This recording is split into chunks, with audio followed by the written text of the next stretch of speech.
Buongiorno Malo, come stai? Je vais bien, mais je m'énerve seul. Je prends des cours de dessin et j'essaie de dessiner ma maison. Mais la perspective et tout ça, c'est dur pour moi. Ma maison ne ressemble à rien du tout. Basta. Je vais me mettre à l'italien plutôt, tiens. Si je te dis italien et perspective. Je réponds, perspective de voyage? Non Malo, je rajoute Renaissance. Léonard de Vinci, bien sûr. Exactement. Ah, chouette, une nouvelle découverte. Léonard de Vinci était un artiste italien qui avait plusieurs métiers. Peintre, architecte, sculpteur. Il aimait beaucoup observer la nature.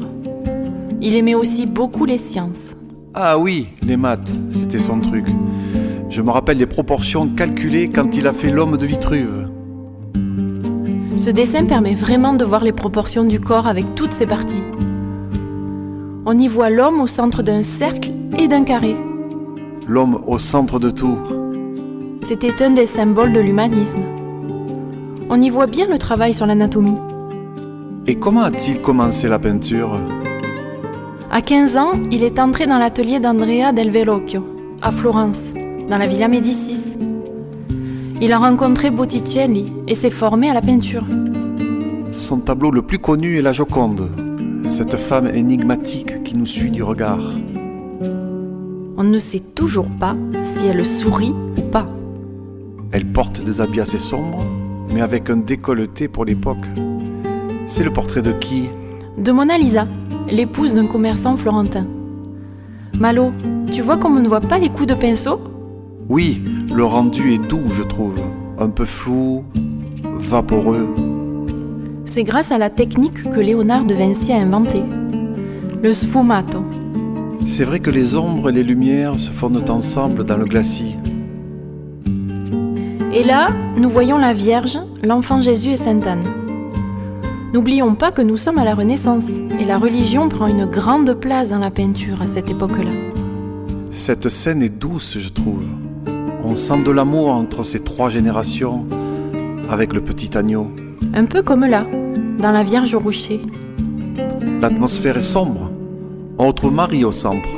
Et c'est un ange derrière? Il a des ailes? Oui, Malo, c'est Uriel. Il n'a pas peint beaucoup d'œuvres, Léonard de Vinci, je crois. Il en aurait peint une vingtaine, mais il a fait tellement d'autres choses.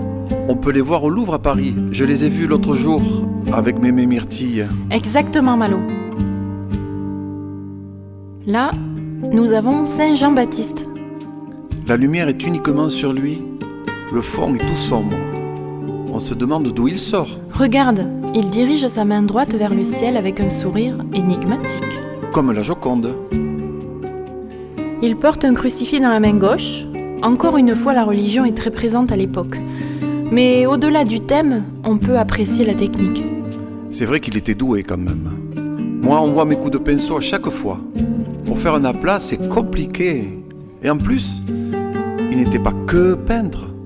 Non, il a fait des croquis d'invention, a imaginé des machines révolutionnaires, des engins volants. C'était quelqu'un de très curieux. C'est lui qui faisait des expériences comme se cacher un œil, puis l'autre, pour voir ce que chaque œil voyait, et comment les deux images se réunissaient pour n'en faire qu'une. Incroyable. Oui, Malo. Et autre chose, tu ne trouveras pas de noir ou de blanc pur dans ses œuvres, alors qu'il utilise la lumière pour faire des volumes. Il n'y a pas de contour net non plus.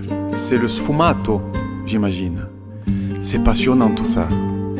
Et pour tes perspectives, Malo, Léonard de Vinci en distinguait 3. La perspective linéaire. Donc plus on s'éloigne et plus l'objet est petit. La perspective des couleurs. Plus on s'éloigne et plus il est compliqué de distinguer les couleurs. Et la perspective d'effacement. Plus on s'éloigne et plus les contours sont flous. Te voilà prêt pour dessiner, Malo. Génial. Je prends une feuille, un crayon. Je vais te dessiner, tiens Mila, ne bouge pas. Mais Malo, je dois aller faire des courses. Allez Mila, et ne ris pas trop. Au pire, je vais te faire un sourire énigmatique. Bon, ok. Attends, je m'installe. Ne bouge pas, j'ai dit. Oui. Mila. Quoi? Je me gratte. Ne bouge pas. Mais quelle idée j'ai eue. Mila, chut.